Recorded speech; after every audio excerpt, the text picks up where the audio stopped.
Estamos de volta no Contraponto, aqui na Rádio Cultura 1460. Muito obrigado pela sua audiência. Para você que nos acompanha aí pela internet, www.radioculturap.com.br/ao vivo, e você aí pode, então, nos acompanhar a entrevista e essa conversa pela internet. Então, avisa o pessoal aí, né, que nós estamos ao vivo pela internet. Bom, eu vou passar agora a palavra para a Márcia. E uma coisa que aconteceu com a Márcia, ela pode confirmar aqui, a Márcia foi que meio assim adotada pelos esquerdistas aqui da cidade na época, né, pelos militantes do PT. A Márcia, que era egressa lá lá de Três Rios, lá, enfim, das manifestações, do descarrilamento de trem. A Márcia, quando chegou aqui, a Márcia foi, ela tá negando, ela vai negar, mas ela parece que foi aqui adotada aqui pelo pessoal da esquerda de Além Paraíba, né? Então eu vou passar para a Márcia aqui para ela falar um pouquinho o que ela vai fazer, o comentário que ela vai fazer, e a gente retorna já com as manifestações. Não, primeiro eu não fui adotada não, tá? Você sabe por quê? Pelo contrário, os esquerdistas aqui de Além Paraíba nunca conseguiram nada aqui. Falando assim mais claro, PT em Além Paraíba nunca existiu. Não, todo mundo sabe disso. O movimento era muito fraco. Né? Nunca existiu, não existe até hoje, tá? Então nunca deu certo. Quando eu participei do movimento, não foi no estado de Minas, foi no estado do Rio, e era completamente diferente e tinha uma ideologia que aqui em Minas nunca teve. Tá? Então, nós acreditávamos, eu pelo menos acreditava, que eles iriam levar água para o Nordeste. Olha a minha inocência. A minha inocência foi essa na época. Eu era jovem, então eu falava, eu vou votar neles, eu vou batalhar porque o pessoal no Nordeste está morrendo de sede. Então, eu batalhei para isso. Eu não batalhei para eles conseguirem chegar no poder, para eles fazerem esse M que eles estão fazendo aí todo, não. Tenho a minha consciência muito tranquila que eu não participei disso. Eu participava com a intenção deles fazerem o melhor para os nordestinos. Pelo presidente, o Molusco, na época, né, que estava tentando ser presidente, ele ser um nordestino, eu acreditava que ele pudesse fazer algo pelo povo dele que ele nunca fez. Mas eles têm uma denominação específica para pessoas iguais a você, que eles adoram. Eu sei disso. As vítimas preferidas deles são as pessoas iguais a você. São pessoas que não são de esquerda, mas que apoiam ideias de esquerda. O nome dessas pessoas, dado por eles, é idiota útil. Pois é, hoje eu entendo isso, Renato. Mas na época eu era jovem, entendeu? E eu acreditava que eu pudesse, com isso, ajudar pessoas que estavam passando sede, passando fome, entendeu? Então, eu acreditava nisso, porque, ou mal ou bem, eu, não querendo ser melhor do que ninguém, eu sempre procuro ajudar as pessoas. Então, a minha intenção foi a melhor, mas não participei desse fracasso, desse desgoverno que está aí hoje, que eu luto hoje para ver se o pessoal acorda, para ver que isso está tudo errado, entendeu? Porque hoje, e outra, nós estávamos comentando aqui que nós aprendemos a história, Marlon, de forma errada. Até a história do Brasil nós aprendemos na escola de forma errada, entendeu? Então isso para mim, ficou até assim, meio frustrante, porque hoje você descobrindo que você estudou tantos anos para aprender tudo errado, e eu até coloquei aqui para o Luiz, ô Luiz, ensina para os seus alunos, Luiz Cláudio, o que é certo, porque se eu estivesse na sala de aula hoje, ia ter muita briga na escola, eu ia ser expulsa, ia acontecer muita coisa, porque eu iria ensinar o que é certo, e era o que eu acreditava na época, entendeu? E sabe agora... o que acontece hoje, quando o professor leciona a coisa certa? Sei. O quê? Ele sai da sala de aula, ele perde o emprego dele. Entendeu? Como eu já disse, eu fui perseguida, Marlon. Quando eu comecei a acordar, eu fui perseguida. Eu fui retirado de 2 escolas por ensinar certo, tá? Por ensinar certo, eu fui retirado de 2 escolas através de quem? da pedagogia. Pois é, mas e eu como pedagoga, eu fui perseguida pelos professores, por professores não gostavam, aí um falava mal, outro falava, entendeu? Então, quando você tenta fazer alguma coisa, você é ruim, você não presta, mas as pessoas também não buscam, é o que você falou, é o que a Regilene falou. Eles não buscam aprender, pegar um livro, ler, descobrir. Hoje em dia tem internet. Ela ficou horrorizada quando eu disse para ela que Além Paraíba não tem uma biblioteca. Além Paraíba não tem uma biblioteca. Hoje, nas escolas, formam-se bibliotecas. As pessoas enjoam de livros em casa e mandam para a escola. Ou então, alguns livros que o governo começou a mandar em massa, porque era oportuno para eles. Entendeu? Todos autores de esquerda. Pois é. Então, hoje tem as bibliotecas nas escolas por causa destes dois motivos. E agora eu só quero deixar aqui claro para vocês uma revistinha que eu recebi essa semana, que fala assim, do compromisso do nosso governador do estado de Minas Gerais, que ele assinou no dia 18 de maio de 2014, antes das eleições. E no item 4, ele coloca assim, instituição do piso salário regional. E no item 9, ele coloca assim, aplicação da Lei 11.738/08, do piso salarial profissional nacional para os profissionais do magistério da rede estadual. Sabe qual foi a primeira atitude, a primeira ação do nosso governador? Foi dar aumento para o secretariado, os 40 secretários do estado de Minas. E ele falou que para professor ele não tem como dar nem o piso salarial. Então, são nessas pessoas que os professores do estado de Minas votaram, entendeu? Que na época eu nunca fui PSDB, mas que eu lutei assim para eles não votarem no PT e ninguém entendia. Achava que eu estava mudando, que eu era Aécio Neves. Não, que para mim é todo mundo farinha do mesmo saco. Aécio Neves, Fernando Henrique, o Molusco, a Serra, todo mundo é farinha do mesmo saco. Só que, infelizmente, eles não estão notando isso. Aí colocaram lá, o nosso governador é do PT, né? E com isso o PT está se lastrando pelo estado de Minas, tomando conta das superintendências, estão tomando conta de tudo, né? É isso que está acontecendo. Não tenho nada contra o nosso superintendente, porque ele era daqui de Além Paraíba, como pessoa, mas como ativista do PT, eu acho um absurdo. Entendeu? Ele sempre foi ativista do PT. Então, aí você imagina que a educação de Minas, que sempre foi falada que era uma das melhores, que foi pelo MEC colocada em primeiro lugar, você imagina daqui para frente o que não vai acontecer, né? Não estou falando mal do superintendente, nem dos professores como pessoa. Eu estou falando mal de não haver uma ideologia que leve esses alunos a aprenderem. Eu até questionei com o Renato essa semana o lance de colocar filho em escola pública e em escola particular, a diferença de colocar em escola pública e escola particular. Tem uma grande diferença, sim. Não tinha. Eu achava que não tinha, porque os mesmos professores da escola pública são os mesmos da escola particular em Além Paraíba. Só que o que acontece? Se você for parar hoje para analisar, você vai ver que a situação não é questão nem de oportunidade, não, tá? Porque eles têm oportunidade também. Não é questão disso, não. Filho de professor em Além Paraíba não estuda em escola pública.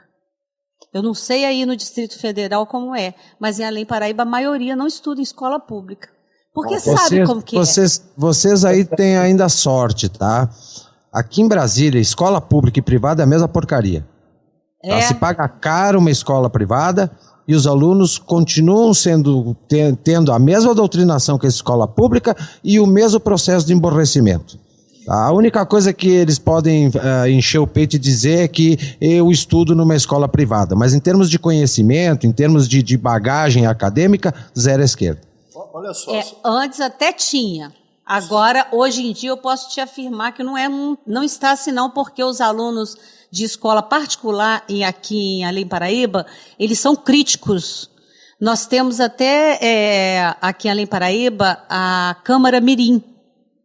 Então, quando você vê os alunos da escola particular participando de uma Câmara Mirim, aí você nota a diferença de um e de outro. Você nota que o vocabulário é diferente, você nota que o aluno ele tem um conhecimento, ele busca um conhecimento maior. Eu tenho um filho de 24 anos, meu filho se formou com 21 anos. Então, hoje ele vive a vida dele, eu não tenho despesa nenhuma com ele, e ele sempre estudou em escola particular. Deixa eu só fazer uma colocação e passar para o Gerson está querendo falar. Olha só. Aqui, vocês já devem ter ouvido falar, com certeza, porque parece que é um programa nacional chamado Segundo Tempo. O Segundo Tempo é o que é? Crianças em situação de vulnerabilidade, né? Após a escola terem um segundo tempo, né? Educação, com esporte, enfim, né? com várias atividades. Aqui em Além Paraíba, a gente vê claramente que isso não acontece, né? E até pela escassez, volto a dizer, de profissionais.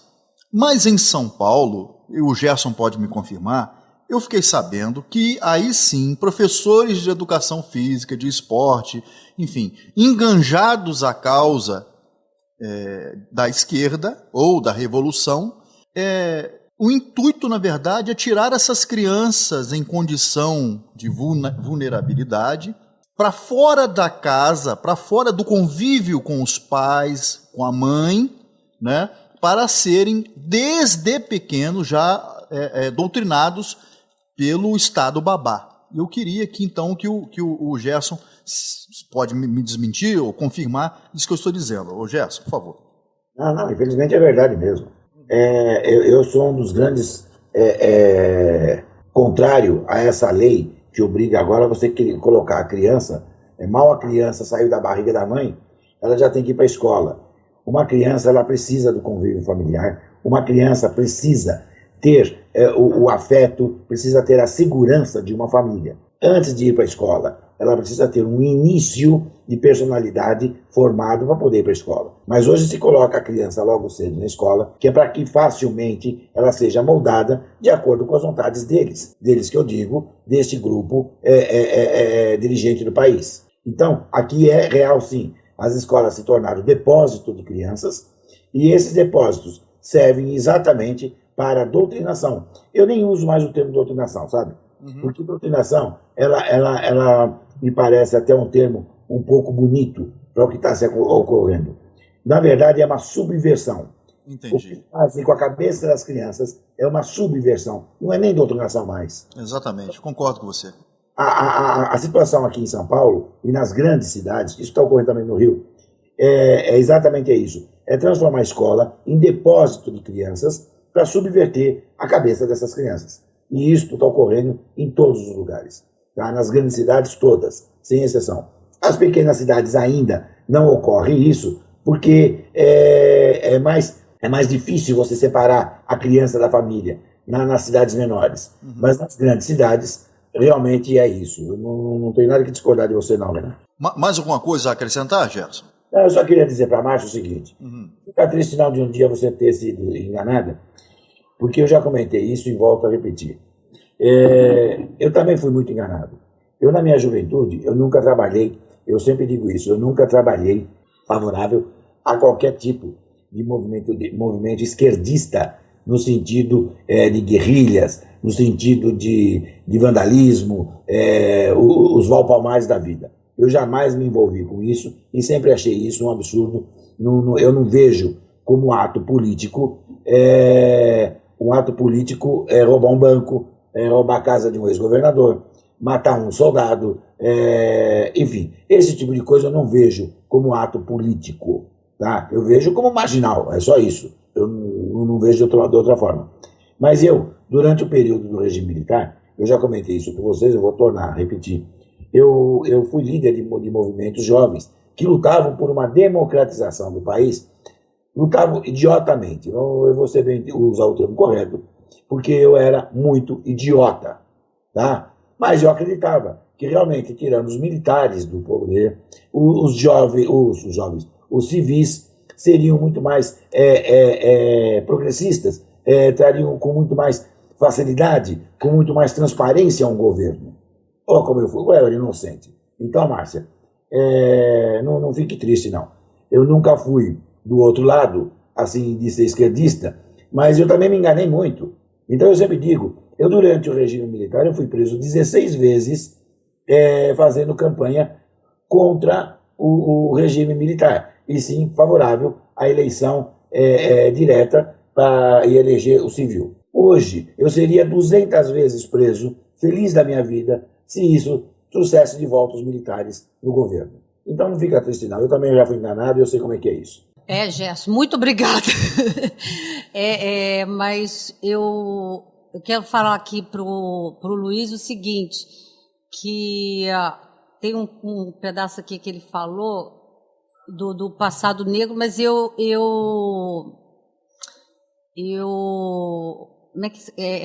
quis dizer que eu sobrevivi com saúde. Então, deixa eu te falar, você viu que eu não tenho tanta saúde assim, né?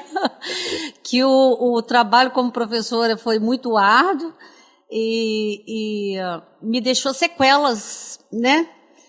E sequelas não só físicas, como morais, como também sequelas financeiras, porque eu sofro muito com isso. Mas isso aí não vem ao caso agora, não. Nós temos que nos preocuparmos, o que passou, passou. Nós temos que nos preocuparmos que nós temos filhos, podemos ter netos, e mesmo assim podemos ter sobrinhos, primos, quem quer reconhecidos, que nós temos a obrigação de passar o que é certo para eles não serem enganados como nós fomos enganados até hoje. Bom, o Gerson já falou, é o Marlon. Marlon, você tem algum comentário a fazer? Pode passar para o próximo assunto? Toca o baile, meu amigo. Então tá bom. Vamos falar então sobre as manifestações do último dia 15 agora. 2,2 milhões de pessoas só na Paulista e no Brasil inteiro, no país inteiro, por volta de 10 milhões de pessoas saíram às ruas clamando pelo impeachment da presidenta Dilma. Mais uma vez, a mídia comprada ou vendida se faz de rogada, demoraram quase 4 horas para admitir que tinha perto de 2 milhões de pessoas, né? Sempre dando aquela pouca importância à manifestação, sempre muito preocupada se estava havendo confusão ou se não ia. Parece que eles estavam confusos mesmo, porque eu acho que naquela fantasia que eles têm de povo na rua, eles acharam que era uma manifestação pró-esquerda ou pró-comunismo, onde a propriedade privada é quebrada, a porta dos bancos são destruídas, as viaturas são incendiadas, pasmem, por black blocs de esquerda, né? Que é só aqui no Brasil que tem essas coisas, né? Black bloc de esquerda, financiado por partido de esquerda, que naquele dia fatídico mataram um pai de família que estava trabalhando com um rojão que explodiu a cabeça dele, né? O Cláudio está me corrigindo aqui, falando que é a presidenta. Vamos lá. Então, eu queria saber a opinião de cada um de vocês. A Redilene também está reforçando o pedido. Eu queria saber a opinião de vocês a respeito das manifestações do dia 15. E aí, eu já conversei com vocês previamente, eu sei que vocês ficaram, cada um de vocês, decepcionados. Eu até propus uma entrevista naquele momento, vocês, e com certeza, com clareza, foi melhor que nós não fizéssemos mesmo, porque vocês estavam realmente, eu não sei nem qual é a palavra que eu posso usar aqui, mas vocês não estavam de acordo com o que aconteceu. Então, eu queria a opinião de cada um de vocês a respeito dessa, e o Cláudio também pode opinar e perguntar através do chat, né? A respeito das manifestações do dia 15. Quem começa? Fala você. Vai lá, Marlon. Sobrou para mim. Tudo bem, vamos lá. Vamos lá. Marlon, deixa eu te falar. Como aconteceu já? Você sabe o que aconteceu aqui em São Paulo comigo. Então eu quero contar essa depois, vai. Fala você. Então vamos fazer o seguinte, eu vou levantar e tu vai cabecear depois. Ok. Você sabe. Bem, com relação às manifestações do dia 15, eu tenho uma profunda decepção. Tu, Renato, Gerson e quem me acompanha no meu Facebook, eu deixei bem claro a minha total decepção com o resultado dessas manifestações. Por quê? Porque demonstrou que a sociedade brasileira ela não tem nada na cabeça. Literalmente nada. Ela não aceita a corrupção, ela não aceita mais o esquerdismo, ela não aceita, mas quando ela sai para a rua, ela vai pedir o quê? Impeachment. Ou seja, o povo, ele desconhece profundamente o tamanho do monstro chamado estrutura estatal. Ele desconhece a estrutura política, ele desconhece tudo que foi feito nos últimos 30 anos, que colocou ele num estágio de idiotização tão grande, a ponto dele ser ludibriado por pseudolíderes que colocam políticos renomados em cima de um caminhão como se fosse um trio elétrico de Carnaval da Bahia, para os caras ficar lá clamando fora Dilma, fora PT, como se isso fosse o problema todo, e que todo mundo sabe que não é.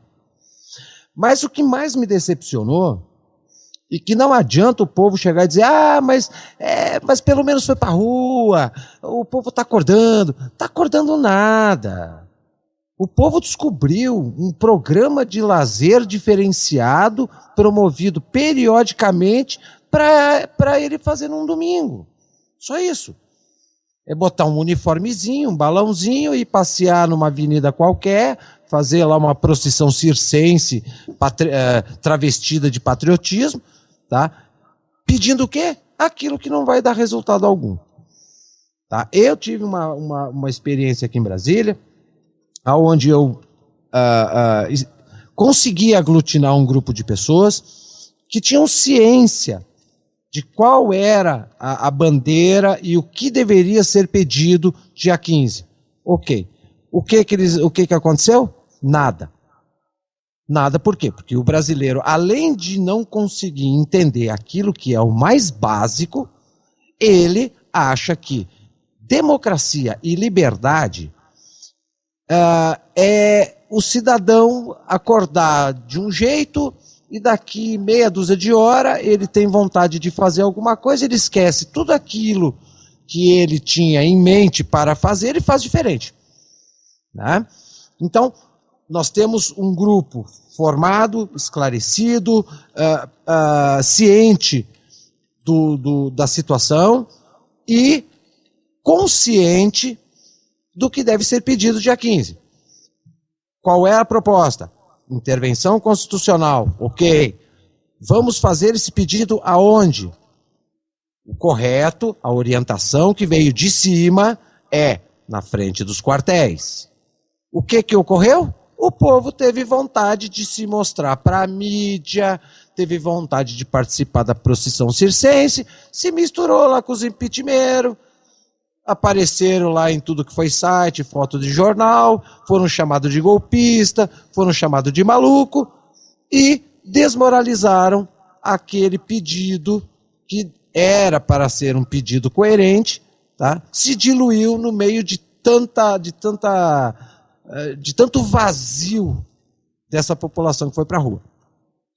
Aí nós observamos que a falta de conhecimento, o conhecimento teórico, político, conhecimento da estrutura, como é que tu vai pedir impeachment dentro de um estado onde a esquerda aparelhou 100%? É inviável. Aí, porque aparece lá líder XYB, que tem um discurso inflamado, que consegue, através de um pseudo-carisma, aglutinar pessoas, todo mundo vai que nem manada, que nem um rebanho de ovelha para o matadouro, sabe? As pessoas elas não conseguem concatenar. Elas acham que, porque elas conseguem captar pedaços da história ou fragmentos da realidade, né? No imaginário dela, ela acha suficiente para ela formar opinião e poder escolher qual é a bandeira ou qual é a causa que ela vai empunhar contra esse estado de coisas que a gente está vivendo. O povo demonstrou total desconhecimento.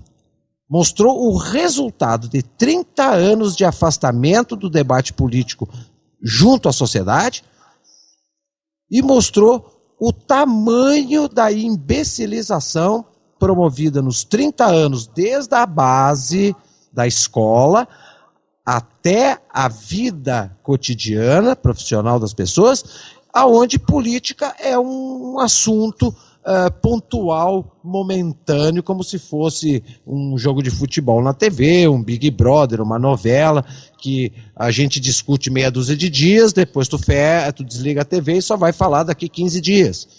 Então, o Brasil está literalmente sem nenhum tipo de representação popular consciente e legítimo. Eu hoje de tarde até teve uma pessoa que me perguntou, mas e os militares? Olha, os militares já botaram a cara uma vez e fizeram o que tinha que ser feito, tá? Só com 2 milhões indo para a rua. O que aconteceu? O povo traiu, o povo entrou no canto de sereia da esquerda, ajudou a demonizar, ajudou a dizer que eles eram torturadores, ditadores, tudo que tinha de pior. Né? E hoje, eles estão calados, tem mais é que ficar calado com esse povo aí. Eles vão botar a cara de novo para ser demonizado mais uma vez? Ou então para entrar no canto de sereia desses pseudo-líderes que dizem, não, os militares entram hoje, daqui 2 meses nós temos eleição direta, daqui 6 meses nós não teremos mais a ameaça socialista no Brasil. Quer dizer, os militares também não são otários, né? É claro, é óbvio. Eles precisam que o povo legitime a sua presença e a sua ação. Agora, com o povo fazendo isso, eu apoio totalmente eles que fiquem dentro dos quartéis quietinhos lá, ganhando o soldo deles e não queiram ser heróis pela segunda vez e se dar mal. Tá? Porque o brasileiro está o brasileiro está doente, em vez de ele procurar o hospital, ele procura o boteco. Ele vai tomar cachaça em vez de procurar o médico. Isso. E Marlon... Pode continuar. Esse é o melhor exemplo do brasileiro.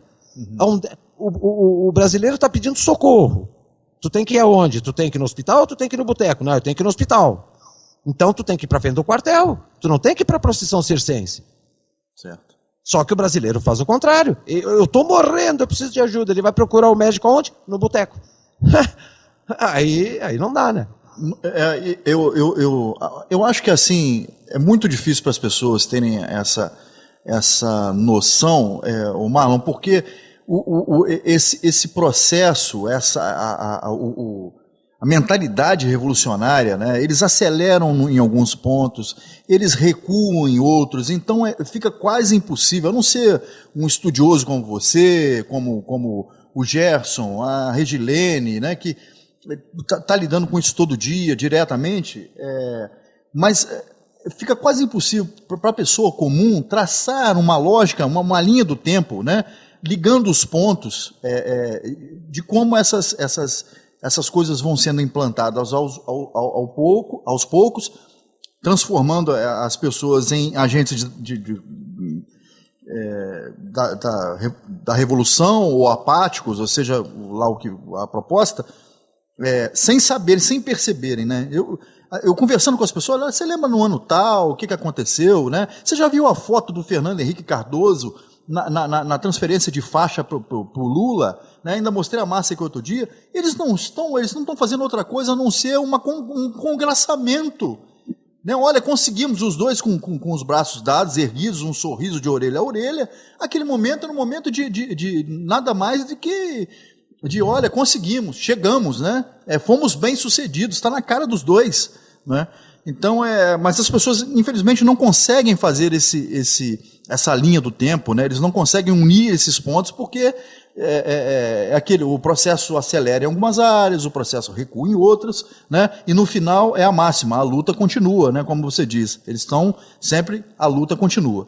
Eu vou precisar fazer um intervalo aqui, mais um, e a gente volta para o intervalo final, acho que é para o intervalo final do programa. E aí eu vou passar a palavra para a Regilene e para o Gerson para comentar as manifestações, para a gente ir para o nosso último assunto, que é 1964. Vamos lá, gente. Daqui a pouquinho a gente está de volta.